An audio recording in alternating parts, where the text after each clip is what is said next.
Mom, are you going to be late again today? Oliver stared at his mother, Amy, with his big blue eyes already showing resignation, as if he already knew the answer. I'm sorry, Oliver, Amy answered, gently stroking her son's hair. I got called in for an emergency night shift tonight. But I'll be home by tomorrow morning, and we can have breakfast together. As a nurse at Chicago General Hospital, Amy Foster's life was a constant battle against time. Since her husband Jason had died of lung cancer 2 years ago, she had been desperately working to support her household while raising her 6-year-old son Oliver alone. Oliver's smile was all that kept her going. I'll try calling Lisa, Amy said, taking out her cell phone, but her expression clouded when she remembered her friend was also working tonight. There was no one else she could rely on. Maybe we should call Grandma and Grandpa, Oliver suggested in a small voice. Amy caught her breath for a moment. Her mother, Barbara Harris, was one of the most authoritative women in town. Even in retirement, she still maintained influence in the local social circles. Her father, Charles, was a former bank branch manager with a mild temperament, but he was always submissive to his strong-willed wife's opinions. Since her marriage, Amy had constantly faced criticism from her mother. Nursing is such an unstable profession, you could have married someone better, your parenting is half-hearted, those words still echoed in her ears. Barbara's criticism had only intensified after Amy's husband died. In contrast, Amy's younger sister Brooke was adored by their parents. She worked as a successful real estate agent dealing with luxury properties and enjoyed a free, single lifestyle. Barbara took pride in Brooke's success and constantly sang her praises. But Mom, if we can't find anyone else, we have to ask Grandma, right? Oliver's words made Amy take a deep breath. He was right. For her son's sake, she had to put her pride aside. On the phone, Barbara agreed to watch Oliver, though with a hint of sarcasm. You never plan ahead, do you? Well, we'll take care of him. That evening, Amy took Oliver to Barbara and Charles's luxurious home. The 2-story white colonial mansion, surrounded by meticulously maintained gardens, symbolized their comfortable retirement. Hello, Oliver, Barbara smiled at her grandson and kissed his cheek. She gave Amy a cold glance and said, Would you like to come in? Though if you're in a hurry, don't feel obligated. Thanks, but I really am in a hurry, Amy replied apologetically. I brought Oliver's pajamas and change of clothes, plus his favorite book to read before bedtime. We have experience raising children, you know, Barbara said. Don't worry, we can manage for one night. Amy crouched down to speak to Oliver at eye level. I'll come pick you up tomorrow morning. Be good and listen to Grandma and Grandpa, okay? Okay, Mom, Oliver hugged her tightly. Charles appeared from the living room. Hey, Amy, he smiled kindly. Don't worry, we'll take good care of Oliver. Oh, that reminds me, Barbara suddenly said in a cheerful voice. Brooke is coming over tonight. We're planning to go see a movie together. Amy turned around in surprise. A movie? But Oliver has school tomorrow, so I'd like him to go to bed early. It's fine to have a special night once in a while, Barbara waved her hand dismissively. Children should be raised with more flexibility. You always worry too much. Amy was about to argue but glanced at the clock and gave up. She was already going to be late. All right. But please don't keep him out too late. Go on, then, Barbara gestured toward the door. You'll be late for work. Amy suppressed her anxiety, waved goodbye to Oliver one last time, and headed to her car. As she watched her son's small figure and her parents standing beside him in the rearview mirror, an indescribable worry spread through her heart. As the car started moving, her cell phone rang. It was a message from Brooke. We're going to see an Academy Award-nominated film tonight. It's not for children, but it'll be a good experience for Oliver. Don't worry, I'll take care of him. Amy almost stopped the car, but she had no time to spare. Patients at the hospital needed her. She took a deep breath and continued driving with a prayerful feeling. Walking down the busy corridors of Chicago General Hospital, Amy checked her phone. Still no contact from her parents. The clock showed 9 p.m., and she couldn't suppress the growing anxiety in her chest. Worried? Her colleague Lisa Dawson placed a hand on her shoulder. Yes, a little, Amy forced a smile. My parents took Oliver to a movie. My sister's with them too, but she's not used to handling children. Lisa gave her a sympathetic look. Why don't you call them? It's break time. Amy nodded and headed to the staff room. Charles answered the phone. Dad, is Oliver okay? Amy couldn't hide her concern.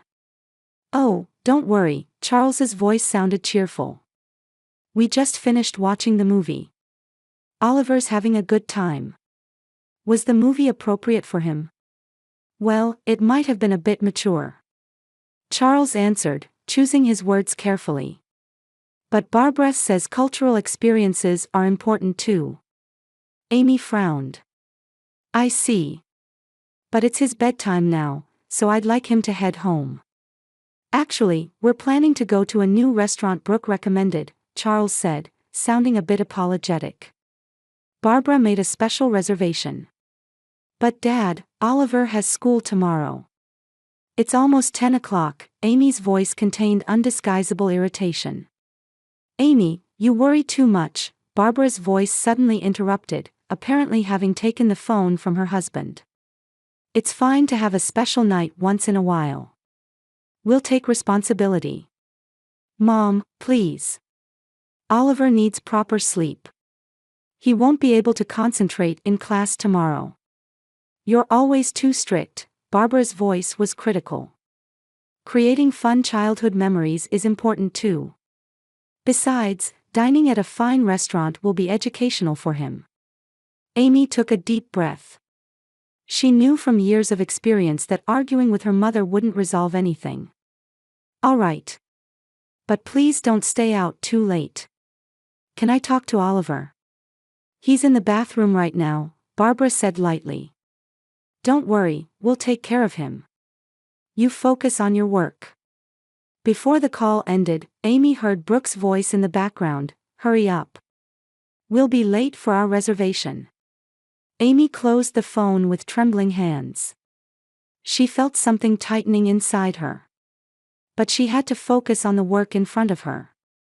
She took a deep breath and returned to the nurse's station. Everything okay? Lisa asked with concern. Yes, well, sort of, Amy smiled weakly. My mother thinks she's always right. Apparently, they're taking Oliver to a restaurant tonight. With school tomorrow. Lisa said, looking surprised. That's what I said. But she told me it's fine to have a special night once in a while, Amy mimicked her mother's tone. Amy, your mother is. Lisa said, choosing her words carefully. A bit too controlling, don't you think? Amy shrugged. She always has been. Dad is gentle, but he can't stand up to her. And my sister. She smiled bitterly. Brooke is a perfect miniature version of Mom. They both always criticize my life choices. She continued while picking up a patient's chart, but it's just for tonight. I'll pick him up tomorrow morning. The night shift passed busily. As emergency patients were brought in one after another, Amy focused on providing professional care. But each time she attended to a child patient, her heart turned toward Oliver. Even after 11 p.m., there was still no contact from her parents. At midnight, Amy tried calling them again during her break. No one answered. She tried their home number too, but got no response. Her anxiety grew rapidly. Lisa, no one's answering, Amy told her friend. I can't believe they'd still be out at this hour. They should be home by now. Maybe they've silenced their phones, Lisa suggested. If Oliver's sleeping, they wouldn't want to wake him. Maybe, but. Amy didn't seem convinced. I sent messages too, and there's no reply. At 2 a.m., as Amy's shift was coming to an end, her cell phone rang. Her mother's name appeared on the display. Amy quickly answered, "What's happening at this hour? Is Oliver okay?" "Amy, calm down," Barbara's voice sounded slightly intoxicated. "We had a wonderful time. After the restaurant, we stopped by Brooke's new condominium. It's a luxury property she just purchased. The view is magnificent." Amy's heart began racing. "What about Oliver? Where is he?" "Oliver?" Barbara's voice showed a moment of confusion. "Isn't he with you?" Amy felt the blood drain from her face. "What do you mean? Isn't he with you?" "Well." Barbara's voice became distant, and Amy could hear her talking to someone. "Charles, where's Oliver?" Confused voices came from the other end of the line. Charles's voice, then Brooke's. "Amy," Barbara's voice came back. "It seems he disappeared when we were leaving the theater. We thought he had gone home by himself." "What?" Amy shouted. Staff around her turned to look. A 6-year-old child can't get home by himself. "How did you lose him?" "Calm down," Barbara said in a defensive tone. "It was crowded after the movie ended. Brooke was concerned about the restaurant reservation time, and we were hurrying. We thought Oliver was behind us." Amy felt blood rushing to her head. "You left a 6-year-old child behind. Mom, why didn't you check?" "Amy, stop blaming us," Barbara said coldly. "It was an accident. Besides, he's a smart kid, so I thought he'd find his way home." In the background, Amy heard Brooke's voice, "Kids wander off all the time. Don't overreact." Amy's body shook with anger and fear. "I'm calling the police right away." "Where are you?" "I'm coming there immediately." "We're at Brooke's condominium," Barbara said. "But Amy, don't panic. I'm sure Oliver is safe." Amy hung up and immediately explained the situation to Lisa. "Oliver is missing. My parents apparently left him at the theater." Lisa acted immediately. "Call the police right away. I'll take over your remaining work, so hurry home." Amy called the police with trembling hands. "My 6-year-old son is missing.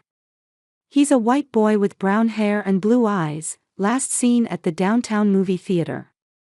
While she was explaining the details, a message arrived on her cell phone from an unknown number.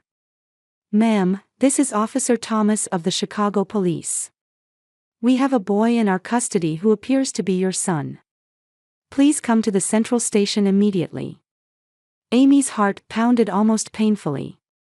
Was Oliver safe? What did it mean that he was in police custody? She quickly explained the situation to the police officer and promised to head there right away. As she was getting into her car outside the hospital, she called her parents again. "Oliver has been taken into police custody. I'm heading to the Central Station now." "Ah, that's good," Barbara's voice had relief mixed in. "See? I told you he'd be all right." Amy couldn't contain her anger. "All right? He's 6 years old. He was wandering the streets alone at midnight. Anything could have happened." "Amy, be reasonable," Barbara's voice was cold. "We were worried too." In the background, Amy could hear Brooke laughing. "Well, that was dramatic. Kids are such a handful." Driving her car, Amy felt her vision blur with tears and anger. Her heart was overwhelmed with anger toward her parents and sister, as well as regret toward herself. Why had she decided to leave Oliver with them? Why hadn't she insisted more strongly?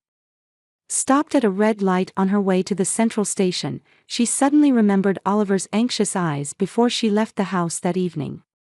Had he sensed something? The light turned green, and Amy pressed the accelerator. When she pulled into the parking lot of her apartment building, the clock showed 3 a.m.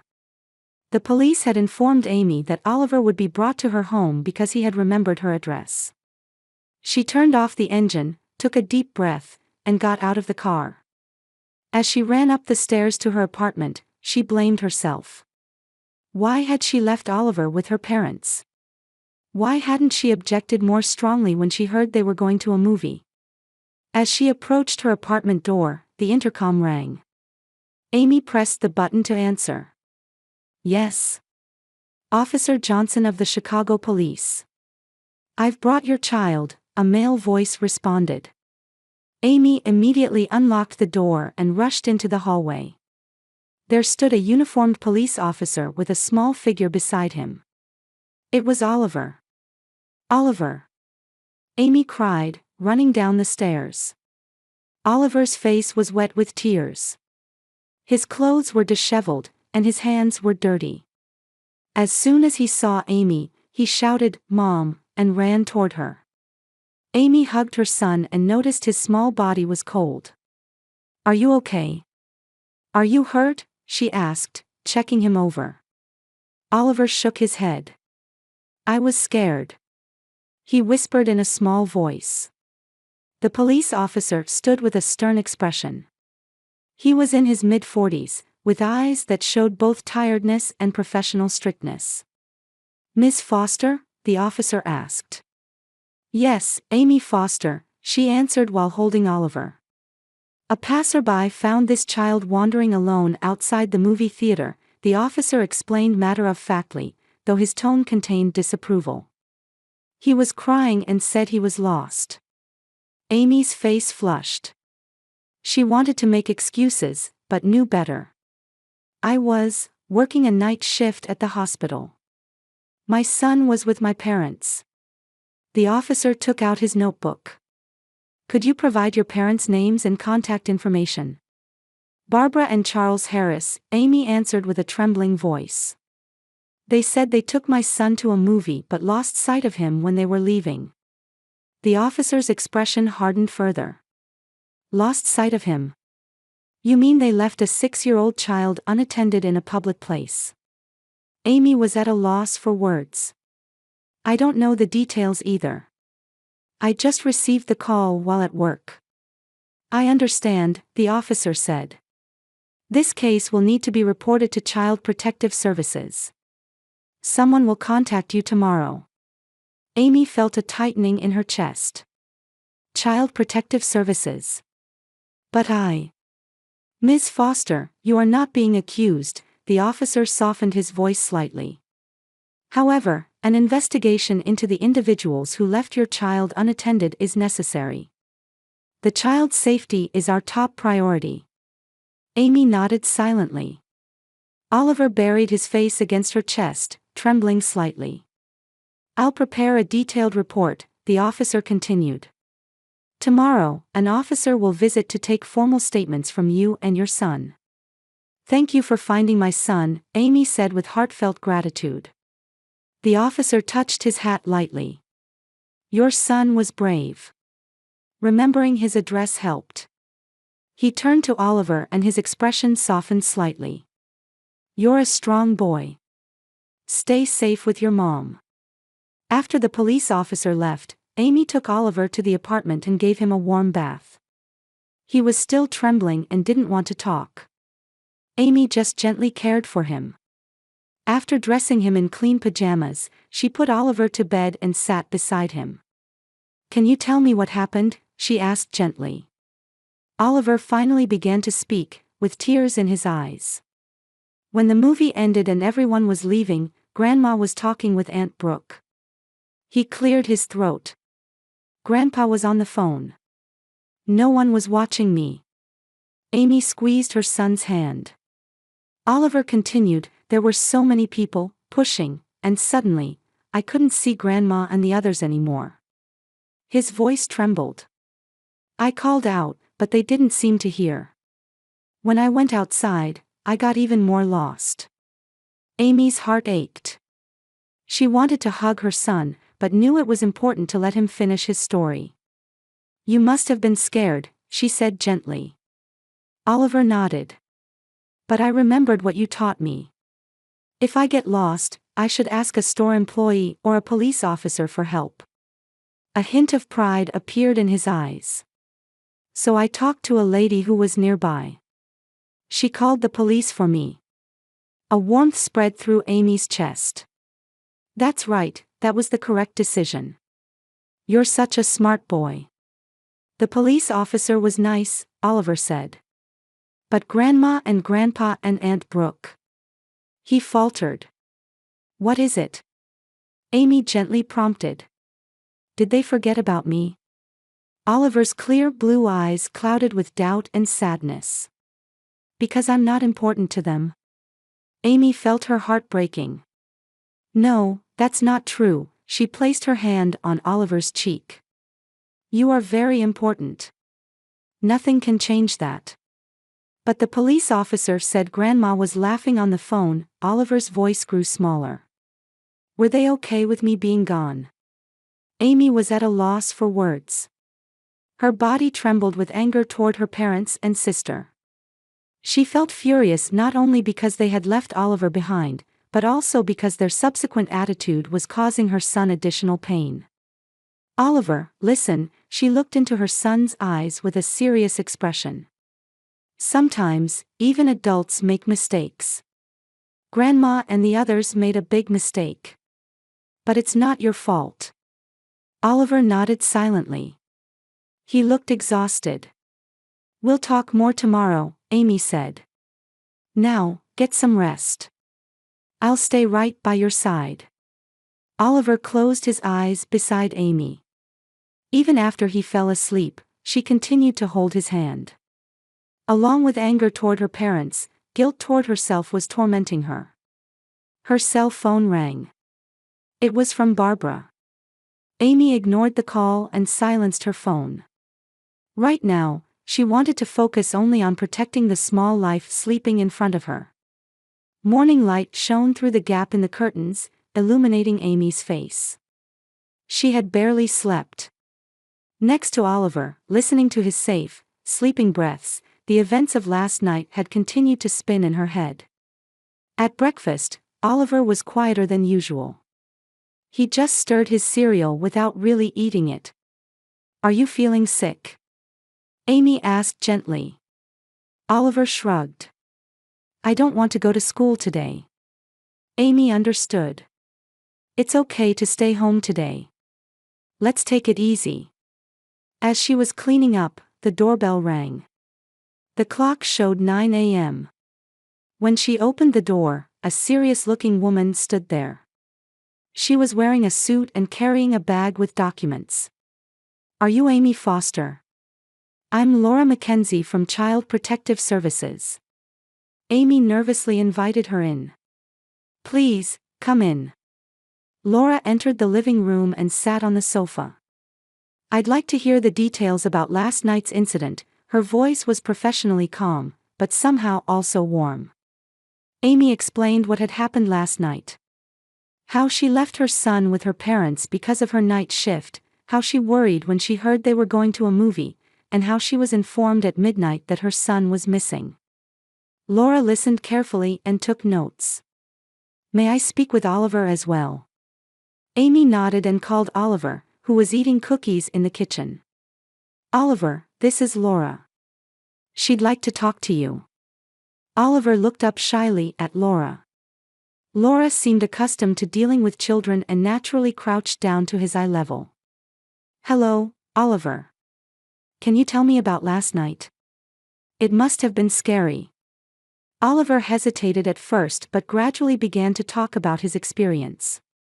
How he got lost when leaving the movie theater after his grandparents and aunt lost sight of him, how he tried to find help but couldn't find them, and how a kind woman called the police for him. You're a brave boy, Laura said when he finished his story. You did the right thing. Asking for help is very important. After Oliver returned to the kitchen, Laura turned to Amy. Her expression became stern. Miss Foster, this is a serious matter, she said in a serious voice. Child abandonment is a crime, and leaving a 6-year-old child alone in a public place is clearly negligent. Amy looked shocked. I didn't abandon my son. I left him with my parents. You are not being accused, Laura reassured her. The issue is with your parents' and sister's actions. She's my younger sister, Amy automatically corrected. I apologize, Laura said. In any case, their actions may result in legal consequences. We will proceed with our investigation and contact them. A complex mix of emotions swirled in Amy's heart. She felt angry at her parents and sister, but also worried about them getting into legal trouble. What kind of penalties might they face? She asked. It depends on the circumstances, Laura explained. At minimum, they will receive a formal warning. In the worst case, they could be charged with misdemeanor child abandonment. Amy gasped. We also consider the psychological impact on Oliver, Laura continued. I recommend professional counseling. Such experiences can leave trauma in children. Amy nodded. Of course. I'll provide whatever support he needs. That afternoon, calls from Barbara and Charles kept coming in. Amy didn't answer, preferring to spend valuable time with Oliver. They played board games and watched Oliver's favorite movies. She did everything she could to restore her son's smile. The next day, Amy was informed that Child Protective Services had contacted Barbara, Charles, and Brooke. They had been called in for questioning. A week later, Laura visited Amy's home again. I'm here to inform you of our investigation results, she said. Your mother, father, and sister will be charged with misdemeanor child abandonment. Amy opened her mouth in surprise. They're really being charged? Yes, Laura nodded. Based on the evidence and testimony, their negligence is clear. The movie theater's surveillance camera also captured them hurrying out without checking on Oliver. Amy stared out the window. Complex emotions swirled within her. Furthermore, this case has caught the attention of local media, Laura continued. It may become an article as an issue related to child safety. Over the next few days, events developed rapidly. A local newspaper published an article with the headline, Wealthy Grandparents Leave Grandson at Movie Theater. The volunteer organizations and social clubs Barbara belonged to began reconsidering their relationship with her, and Charles was looked at askance by his friends. Rumors circulated that Brooke's reputation at her real estate company had fallen, and she was beginning to lose clients. On the day of the trial, Amy appeared as a witness. In court, she saw her parents and sister. Barbara had lost her usual dignity and looked tired. Charles slumped his shoulders and appeared aged. Only Brooke maintained a dissatisfied expression, but her confidence seemed shaken too. The verdict was harsh. All three were found guilty and sentenced to pay fines, perform community service, and attend parenting education classes. The judge reprimanded them severely during sentencing. The mental trauma suffered by this 6-year-old child is immeasurable. Your actions in disregarding his safety are inexcusable. Barbara shed tears of genuine regret for the first time. Brooke turned her face away, her shoulders shaking. Charles quietly bowed his head. As they were leaving the courtroom, Barbara tried to approach Amy, but Amy kept her distance. I don't want to talk right now, she said quietly. I need time. In the car on the way home, Amy was overwhelmed by complex emotions. Justice may have been served, but the family rift had deepened. She felt that for Oliver's sake, she might need to repair her relationship with them someday. But that would need to be done carefully, over time. Did I do the right thing? She asked herself. The answer was in her heart. Through this incident, she had found the strength to stand up and protect her son. That was not wrong. 1 year after the incident, Lincoln Park in Chicago was adorned with fresh greenery and flowers. Amy sat on a bench, watching Oliver play on the playground equipment. He was now 7 years old and seemed to be overcoming the fear of that night. Therapy with a child psychologist had helped his recovery. Amy. Turning around, there stood her father, Charles. He looked like he had aged rapidly in the past year. His hair was whiter, and his back was slightly hunched. His eyes held sadness and remorse. "Dad," Amy stood up, somewhat surprised. Since the trial, she had maintained only minimal contact with her parents. "May I talk with you?" Charles asked hesitantly. Amy silently gestured for him to sit beside her. For a while, they sat in silence, watching Oliver play with other children. "He looks well," Charles said quietly. "Yes, he's a strong child," Amy replied. "But he still has nightmares sometimes." Charles sighed deeply. "I'm truly sorry about that night. I should have been more careful. I should have spoken up more strongly." His voice trembled. "How are Mom and Brooke?" Amy asked. "Barbara has changed," Charles said. "Her reputation was damaged by that incident. Many of her friends distanced themselves from her. For the first time, she had to seriously face the consequences of her actions." Amy listened silently. "Brooke is struggling too," Charles continued. "Her real estate contracts have drastically decreased, and she's having financial difficulties. She's also participating in family counseling." "Family counseling?" Amy asked in surprise.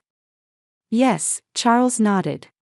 "After taking the court-ordered parenting classes, the three of us decided to continue. We felt we needed to confront the seriousness of our actions and the unfair treatment we've shown you over the years." At that moment, Oliver ran over. He stopped when he saw Charles. "Grandpa." Tears welled up in Charles's eyes. "Hi, Oliver." After hesitating, Oliver stepped forward. "Can I see Grandma and the others now?" He looked up at Amy and asked. Amy was surprised. She hadn't expected her son to express a desire to see her parents. "Do you really want to?" Oliver nodded. "Everyone makes mistakes, right?" he said with pure childlike logic. "I make mistakes too."